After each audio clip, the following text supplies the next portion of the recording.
Hi, in this video, I'm going to talk about microeconomics. Before moving to microeconomics, let us define what is economics. Adam Smith, who is also known as the father of economics, in 1776 defined economics as an inquiry into the wealth of nations. He focused more on how countries become rich and how people working for their own benefit can actually help the whole economy to grow. After Adam Smith, David Ricardo, who built on Adam Smith's idea, defined economics as a science of production and distribution of wealth. This means economics studies how goods are made and how money and resources are distributed. After David Ricardo, the neoclassical economist Alfred Marshall made economics more about people or human behavior, not just wealth. He defined economics as a study of mankind in the ordinary business of life. He said economics examines that part of individual and social action which is most closely connected with the attainment and with the use of the material requisites of well being. After Marshall Alfred, Lionel Robbins gave a very famous and modern sounding definition of economics. He defined economics as a science which studies human behavior as a relationship between ends and scarce means which have alternative uses. Today's view of economics is similar to Lionel Robbins. Today's economics says that economics is the social science that studies the choices that individuals, businesses, governments, and societies make when they face scarcity and the reason behind those choices. Now, let's move to the economic problems. The major economic problem is unlimited human wants and scarcity of resources. Human wants, desires, and needs are endless.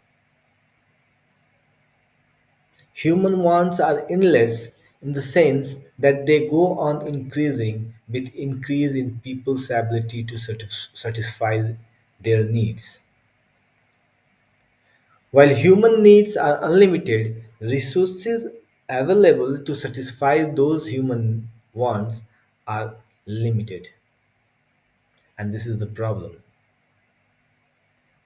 The second problem is how do choices end up determining what, how, and for whom goods and services are produced? The third problem is do choices made in the pursuit of self interest also promote the social interest? After the economic problems, let's move to the microeconomics. What is microeconomics?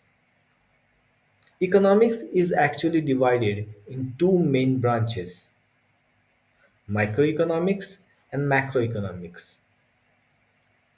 Microeconomics is the branch of economics that deals with the behavior of individual economic units. What are individual economic units?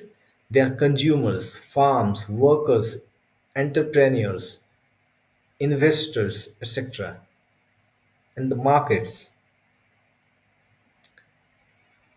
Microeconomics reveals how industries and markets operate and evolve, why they differ from one another, and how they are affected by government policies and global economic conditions.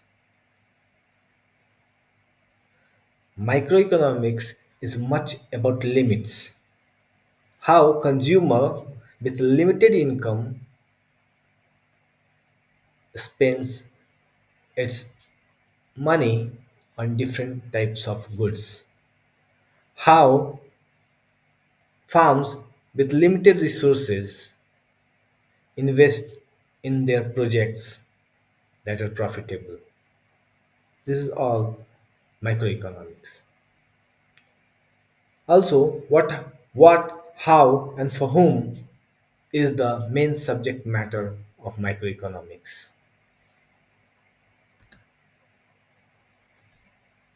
Now let's move to micro versus macroeconomics.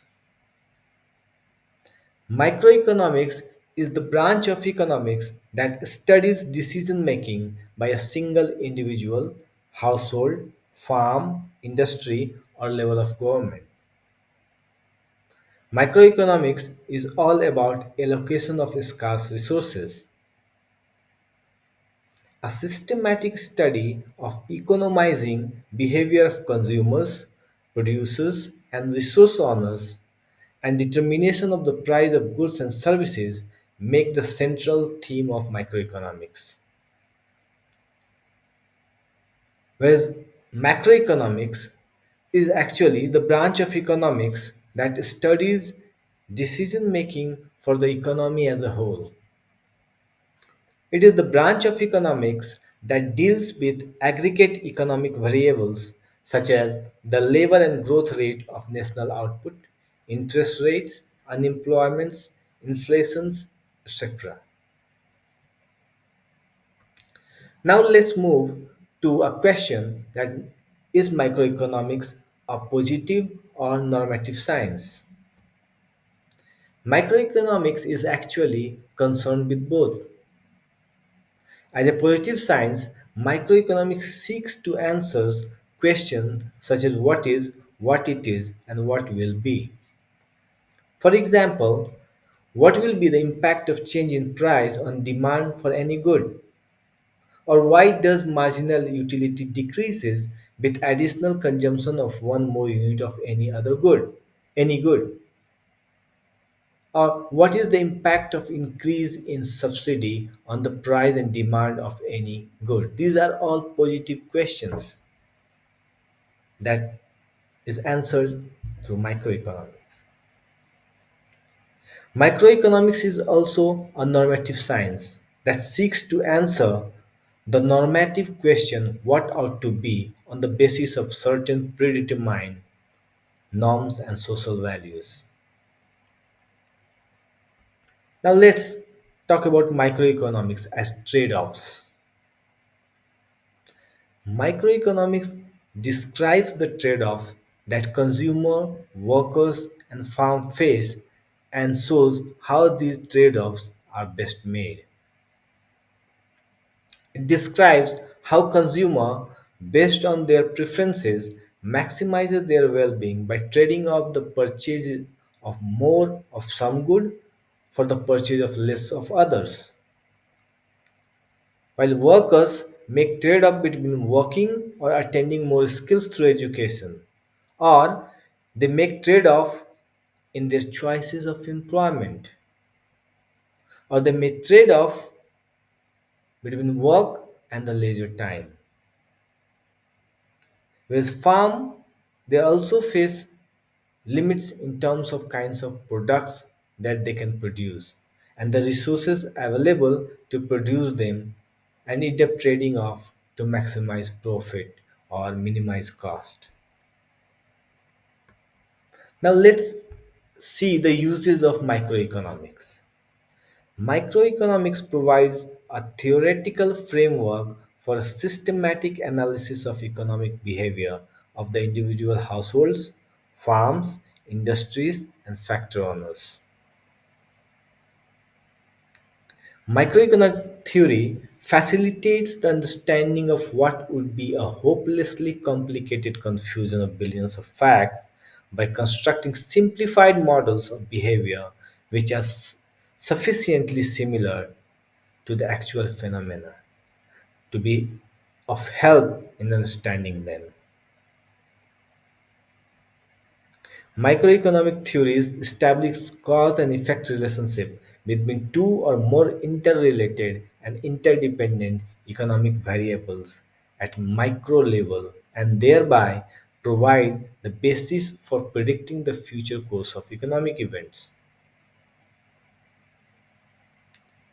Also, microeconomic theories contribute a great deal in formulating economic policy and in examining the appropriateness and effectiveness of economic policies. Microeconomic theories, particularly price theory, can be and are, in fact, profitably used in business decision makings. One of the most important use of microeconomic theories is to provide the basis for formulating propositions that maximize social welfare. Now let's see some limitations of microeconomics. Microeconomics, like other social science, does not provide a ready-made solution to the real-life economic problems. It only provides tools and techniques for solving those real-life problems. Microeconomic theories are mostly based on assumptions. They assume a given level of macroeconomic variables, with national income, employment, saving and investment, supply and demand, for money and general price level all are based on assumptions. In reality, however, these variables are not constant. They are subject to change following the changes in their determinants.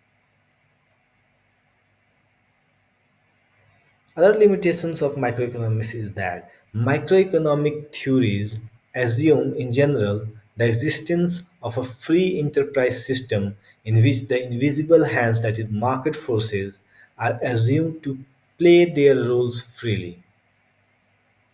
Microeconomics also assumes the absence of any government intervention in the economic activities of the society.